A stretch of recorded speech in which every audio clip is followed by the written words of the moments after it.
오늘 또 민 목사님께 부탁드리려고 했더니 또 다른 교회 예배 설교가 있으시다고 해서 오후에는 좀 와주십사. 그렇게 말씀을 드렸습니다. 1년에 한 번 돌아오는 가정의 달입니다. 하나님께서 이 땅에 세우신 가장 중요한 공동체가 바로 가정입니다. 하나님은 가정을 단순히 먹고 자고 살아가는 공간으로 만들지 않았다고 제가 지난주에 말씀드린 것 같습니다. 그리고 하나님은 가정을 통해서 믿음을 전수하시고 복음을 흘려 보내시고 또 영혼을 살리는 통로로 사용하십니다. 복된 가정, 복된 행복한 가정은 결코 국가도 교육도 만들어주지 않습니다. 가정은 우리가 사는 이 사회 국가의 기본이고 기초이고 또 가장 중요한 삶의 기반입니다. 그러니까 이 가정이 흔들리면 사회와 국가도 흔들리게 되는 것이고 가정이 깨지면 개인과 생업과 성공, 국가도 서서히 무너지게 되는 것입니다. 가정이 돈과 일, 성공보다 우선이고 가정은 인생의 기본 토대라고 하는 이 인식부터 있어야 합니다. 가정이 중요합니다. 자, 그런데 참 이상하게도 사람들이 잘 살아갈수록 선진국일수록 부부 갈등은 더 깊어지고 자녀들은 버림받고 문제아들이 넘쳐나게 됩니다. 미국의 중요교단 교회의 10대의 사고방식과 가치관이 불신자들과 별로 다를 바가 없다고 하는 그런 통계가 있습니다. 명목상 기독교인이지만은 실제적으로 세상과 별반 다를 것이 없다고 말이죠. 우리나라도 이제 미국과 별반 다르지 않는 길을 가는 것 같습니다. 파괴된 가정, 상처받은 자녀가 사회 문제를 일으키고 이렇게 이 나라가 참 답답한 방향으로 흘러가는 것을 우리가 많이 보게 됩니다. 이러한 때에 이제 우리 그리스도인들부터 다시 한번 마음에 다짐을 하고 말씀에 의지해서 근본적인 문제를 해결하고 가정을 새롭게 변화시키고 바로 세워야 할 줄로 믿습니다. 에베소 5장 21절은 이렇게 말씀합니다. 그리스도를 경외하는 마음으로 피차 복종하라. 자, 이 말씀은 가정의 행복과 질서를 회복하고 또 그 유지하는 근본적인 법도가 이 말씀이다. 원칙이라고 말하고 있는 겁니다. 자, 이 말씀은 인간관계의 대원칙이기도 합니다. 여러분, 인간관계의 바탕은 서로 이해하고 순종할 줄 모르는 데 있는 겁니다. 우리 인간관계에 있어서 경외하는 존재가 있어야 돼요. 경건한 두려움. 예전에 이 대가족 제도일 때는 집안에 어려운 분이 꼭 계시죠. 어른이 계신단 말이에요. 그래서 그분의 눈치를 늘 봅니다. 이 눈치라고 하는 게 나쁜 게 아니에요. 네. 자, 그래서 그 어른이 계시면 큰 소리도 안 내는 거예요. 싸우지 않는 거예요. 근데 이 핵가족 시기가 되면서 완충지대가 없어졌어요. 그냥 개성대로 서로 부딪히고 다투고 그러다 깨지는 거죠. 여러분 사사기 21장 25절에 보면 그때 이스라엘의 왕이 없으므로 사람이 각기 자기 소견에 옳은 대로 행했다라고 말합니다. 자, 이 말씀처럼 가정의 주인, 즉 왕이 없으므로 각자 자기 소견에 옳은 대로 행동하는 겁니다. 옛날에는 가정의 권위라고 하는 것도 있었어요. 그래서 아이들이 뭐라고 하면 엄마가 뭐라고 해요? 아빠가 오시면 물어보고 하자. 그러면 아빠가 오시면 의논을 하잖아요. 아빠가 얘기를 합니다. 이건 된다. 이건 안 된다. 이건 하자. 하지 말자. 그럼 그게 별로 이의가 있었어요? 없었어요? 네, 그게 무슨 권위주의 이런 얘기가 아닙니다. 존중해 주는 거죠. 존중해 주는 거예요. 내 생각에 맞아서가 아니에요. 어른으로 존중하는 거예요. 그게 여러분 경건한 두려움이에요. 어른 대접하는. 오늘 이 시대에 어른이 없어요. 요즘 오히려 아이들이 어른이죠. 그리고 부모들은 종이 되어버린 오늘 그런 시대를 살고 있습니다. 그러니까 우리 다겸 선생이 지금 우리 박재순 집사님을 내가 이런 얘기하니까 이렇게 쳐다보는데 왜 그런지 그 의미는 내가 모르겠어요. 누가 어른이고 누가 아인지. 오늘 여러분 잘 생각하셔야 돼요. 여러분 자기 소견에 옳은 대로 행한다. 자, 그런데 오늘 여기 말씀에 에베소서에 뭐라고 해요? 그리스도를 경외함으로, 그리스도를 경건한 두려움으로. 이 말씀의 뜻이 뭡니까? 명목상의 성도가 아니고 속으로 속마음에 할례를 받은 참 성도가 경외할 분은 오직 그리스도라는 거죠. 그러니까 예수님이 우리의 주인이고 예수님이 우리 가정의 주가 되시고 예수님이 우리를 다스리시는 왕이시라는 거예요. 또 그리스도를 경외한다고 하는 것은 예수님의 말씀대로 크고 첫째 되는 계명, 하나님 사랑의 다른 표현이에요. 마태복음 22장 37절에 보면 내 마음을 다하고 목숨을 다하고 뜻을 다하여 주 너희 하나님을 사랑하라고 하셨습니다. 자, 그리고 피차 복종하라. 서로 순종하십시오. 이렇게 말씀합니다. 자, 이것은 크고 둘째 되는 계명, 그러니까 이웃 사랑을 의미합니다. 둘째도 이와 같으니 내 이웃을 내 자신같이 사랑하라. 자, 그런데 여러분, 그리스도를 경외함이 없으면 절대 서로 순종할 수가 없습니다. 서로 순종하지 못하는 이유가 뭡니까? 그리스도를 경외하지 않기 때문입니다. 여러분, 크고 첫째 되는 계명인 하나님 사랑을 실천해야 둘째 되는 계명인 이웃 사랑도 실천할 수가 있습니다. 전심으로 하나님을 사랑하지 않으면 이웃을 자신처럼 사랑할 수 없다는 말이에요. 여러분, 하나님의 사랑이 없는 사람, 예수님을 경외하지 않는 사람은 자기 사랑, 이기적인 사랑에서 벗어나질 못해요. 하나님의 의에 복종하지 않습니다. 자, 그러니까 여러분, 그리스도를 경외하시기 바랍니다. 하나님을 사랑하시기 바랍니다.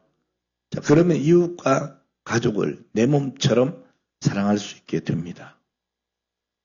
할렐루야. 오늘 오전에 일부 예배 때 우리 김일려 목사님이 교회 버리는 예수님이라고, 그렇죠? 오늘 거기에 그러한 이야기를 대충 하셨어요. 요즘 아주 우리 김일려 목사님 설교가 탄탄해지고 있어서 얼마나 감사한지 몰라요. 이제 하산해도 될 것 같은데. 어쨌든 오늘 여러분, 오늘 하나님께서 기뻐하시는 참된 성도와 복된 믿음의 가정이 다 되시기를 바랍니다. 우리 모두는요, 가정 행복을 원하죠. 평안을 원합니다. 형통을 원해요. 마땅히 또 그렇게 돼야 합니다. 자, 그러나 성경은 그것보다 더 중요한 가정의 목적을 얘기합니다. 그건 바로 영혼 구원의 사명이에요. 하나님은 구원받은 가정을 통해서 또 다른 영혼을 살리기를 원하시는 거예요. 예수께서 부활하신 후에 남기신 마지막 말씀, 그것은 성공하라가 아닙니다. 잘 살아라도 아닙니다. 무슨 말씀이에요? 가서 제자 삼으라 해요. 여러분, 선교사만이 사명 감당하는 거 아닙니다. 목회자만의 명령이 아닙니다. 모든 성도와 모든 가정을 향한 주님의 명령이죠. 여러분, 가정은 하나님 나라의 첫 번째 선교지예요.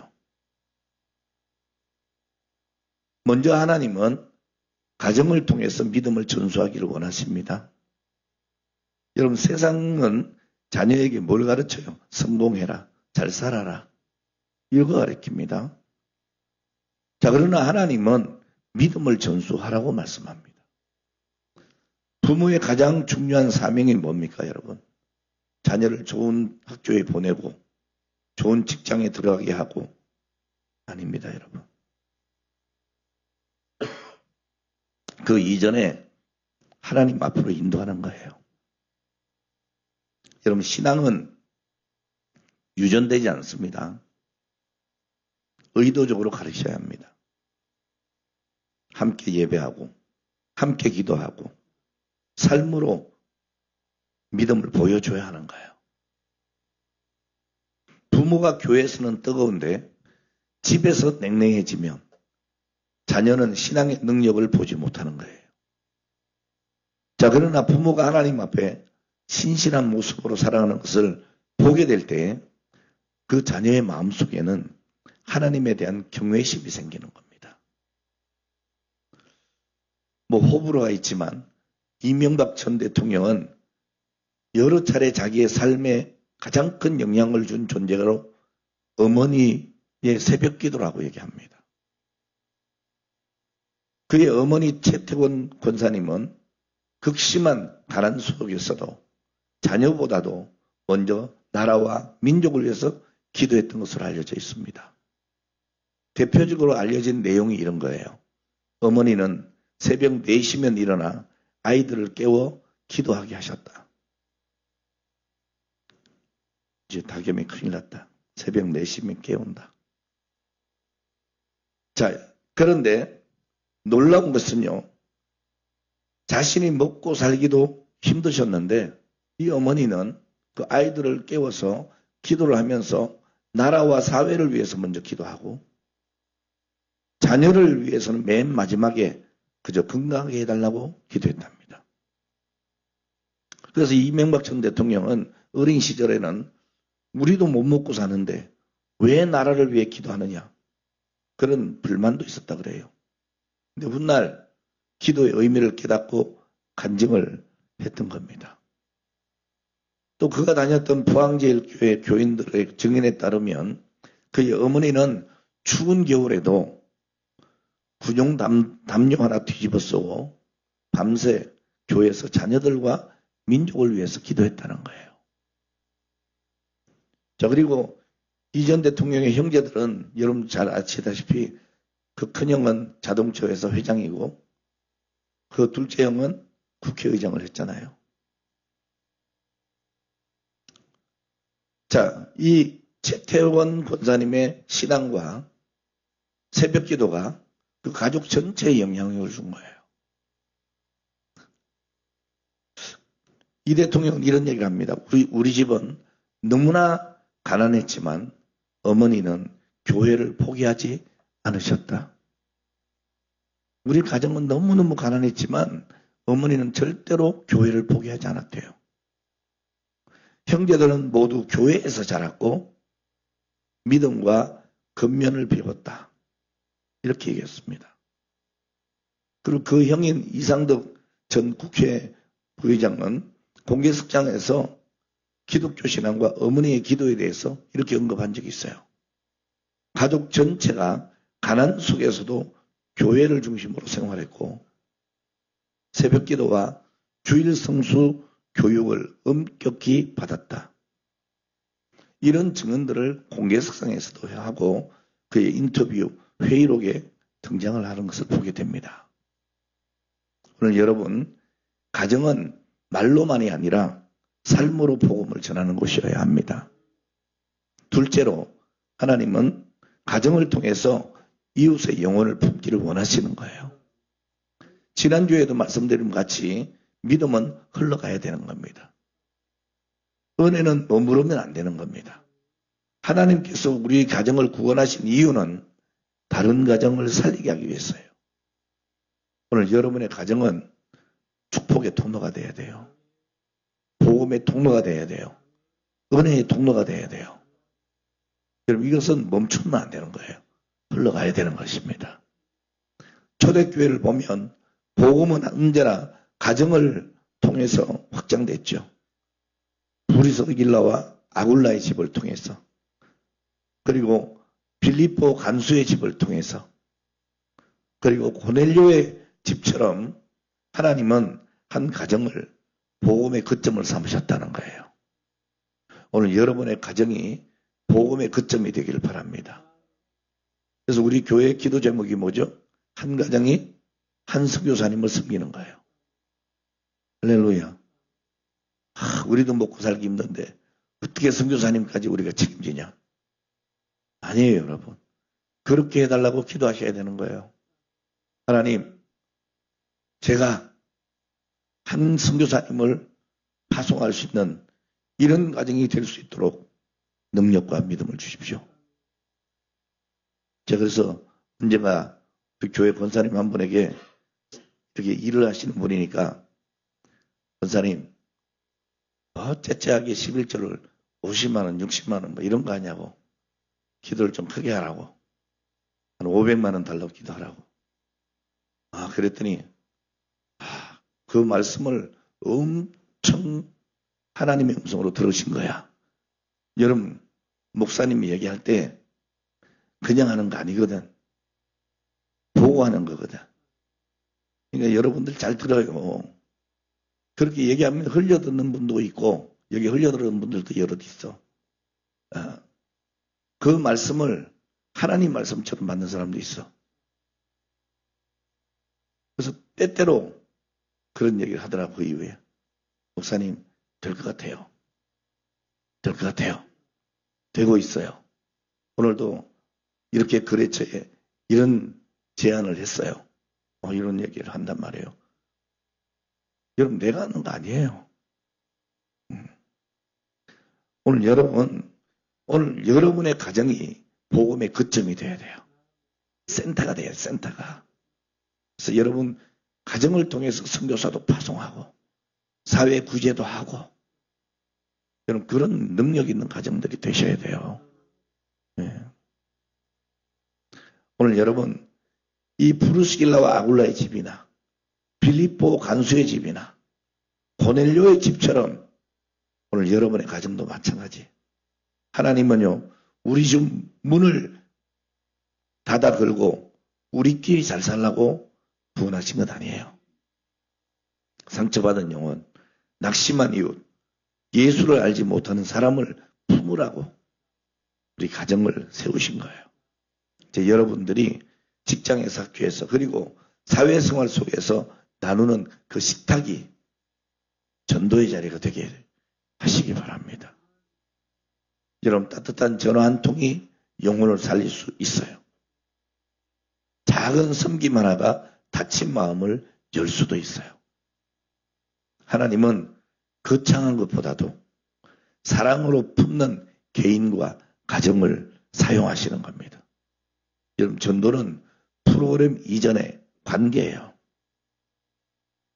사람은 사랑을 받을 때에 마음이 열립니다. 그래서 하나님은 교회만이 아니라 가정을 전도의 통로로 사용하시는 겁니다. 오늘 여러분 가정이 복음의 거점 되기를 축복합니다.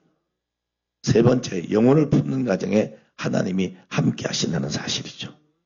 오늘 주신 말씀, 오늘 여러분 하나님은 주신 사명 뒤에 반드시 약속 주십니다. 뭐라고 하세요? 내가 세상 끝날까지 너희와 항상 함께 있으리라. 영혼을 살리는 가정에는 하나님의 임재가 있어요. 복음을 위해 눈물 흘리는 가정에는 하늘의 위로가 있습니다. 하나님은 영혼을 품는 가정을 결코 외롭게 두지 않으신다는 말이에요. 여러분, 가정의 진정한 행복은 좋은 환경 아닙니다. 그래서 내 자녀들에게 뭐 자꾸 물려주려고 하지 마세요. 돈이 아니에요. 재산 아니에요. 믿음을 전수하세요. 여러분, 어려움 속에서도 하나님이 함께 하시면 그 가정에는 소망이 있어요. 오늘 하나님은 너희의 가정은 누구를 살리고 있느냐? 너희의 식탁은 복음의 통로가 되고 있느냐? 너희의 자녀는 믿음을 보고 배우고 있느냐? 이렇게 질문하고 있으신 거예요.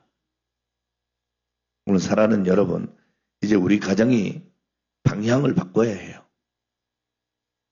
우리만 잘 사는 가정이 아니라 영혼을 살리는 가정이 돼야 해요. 다친 가정이 아니고 품는 가정이 되고 흘려보내는 가정이 돼야 합니다. 세상의 성공만 추구하는 가정이 아니라 하나님의 나라를 세우는 가정이 되어야 합니다. 여러분 이제라도 한 영혼을 품게 되기를 바라고 기도하기를 바랍니다. 태신자를 품으시기 바랍니다. 가족 중에 아직 예수 믿지 않는 영혼을 위해서 눈물로 기도하시기 바랍니다. 하나님은 우리가 기도하는 한 그 기도를 결코 외면하지 않으세요. 오늘 말씀을 맺겠습니다. 여러분 구원받은 가정은 반드시 영혼을 품는 가정이 됩니다. 그리고 그런 가정을 하나님께서 가장 귀하게 사용하십니다. 오늘 여러분 그리스도를 경외하시기 바랍니다. 하나님의 말씀대로 순종하시기 바랍니다. 말씀과 성령으로 충만하시기 바랍니다. 예수님이 우리 가정의 왕이십니다. 예수님은 나의 삶의 주인이십니다. 성령님은 나의 인생의 갈 길에 나침반이 되시는 거예요. 부모가, 부부가, 자녀가 하나님 말씀 안에서 서로 순종하게 되기를 바랍니다. 그래서 날마다 가정천국이 이루어지고 하나님께 큰 기쁨 되고 영광 돌리는 그런 복된 믿음의 가정들이 다 되시기를 주의 이름으로 축원합니다. 기도하겠습니다.